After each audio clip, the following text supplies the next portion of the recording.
Take a look at these three images. One of them consists of just 2 hours of data. One of them is a massive 20-hour project, and one is somewhere in between. Can you honestly, without guessing, tell me which one is the 20-hour masterpiece? Look in your answer now, because if you pick B or C, you just prove my point. Neither of those are the longer image. One is the 2 hour and one is the 10-hour image. And if you couldn't tell the difference instantly, then we need to talk about why you are wasting hours of your life chasing data you don't actually need. Today, we're looking at the law of diminishing returns in astrophotography. Perhaps you've heard of it many times, and so have I. But today, I'm going to show you the exact moment you should pack up your gear and go to sleep. Instead of just relying on what people say, let's actually look at the evidence. We're always told that more data is better, and technically that is true. But let's look at what better actually costs us in time. Here's our baseline: 1 hour of integration. It's noisy, the background is rough, and the faint details are lost in the grain. Now watch what happens when we jump to 4 hours. This is the hero phase. The noise floor drops dramatically. The faint dust pops out. The difference here is huge. It's the difference between a throwaway shot and a keeper. But now let's go from 4 hours up to 10 hours.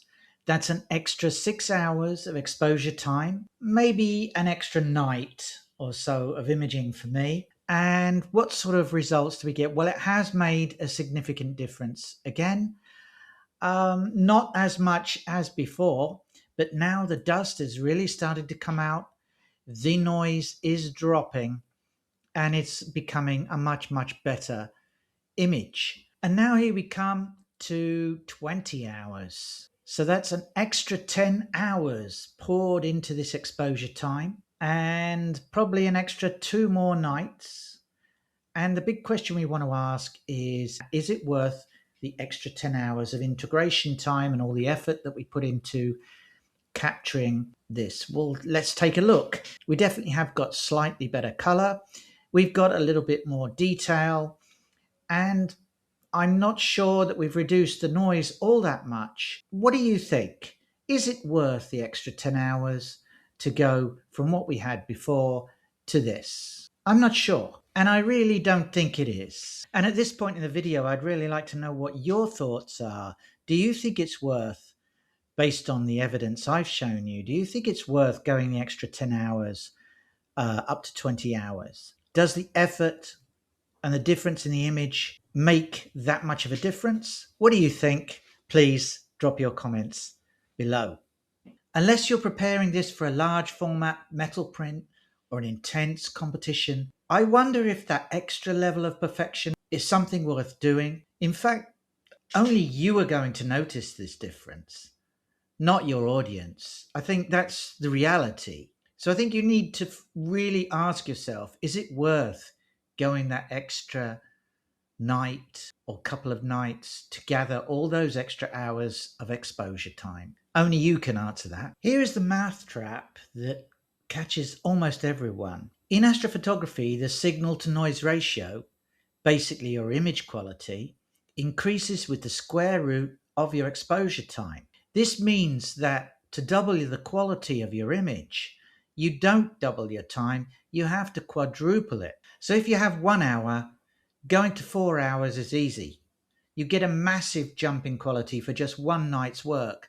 But if you already have 4 hours, to double that quality again, you need to go to 16 hours. And if you're determined enough to have 16 hours and want to double your quality one more time, you need to go to 64 hours.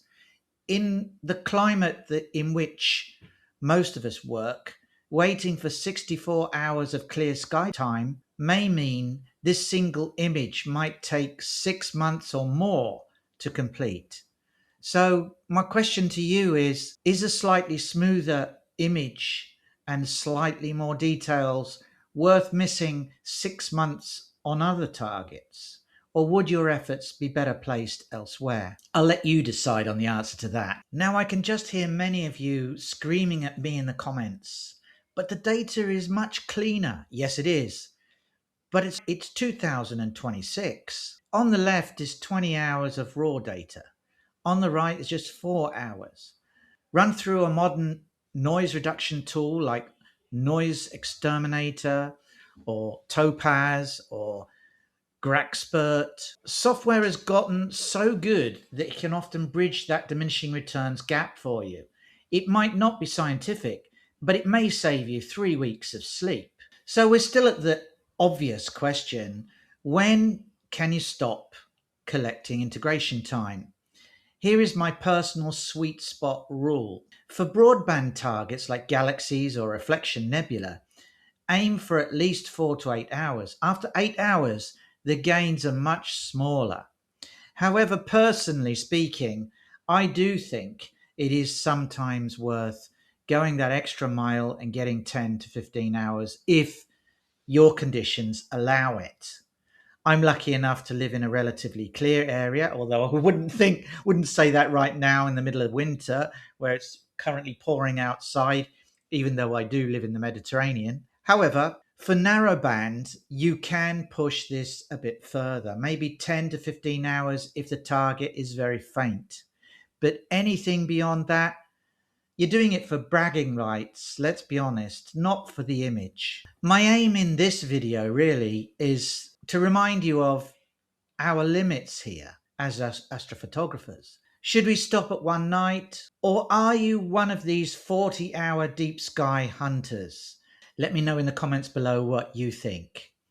Is it worth going the extra nights, the extra weeks to get those extra hours of integration time or not? Okay, so that brings us to the end of my deep dive here into integration time, and see you in the next one.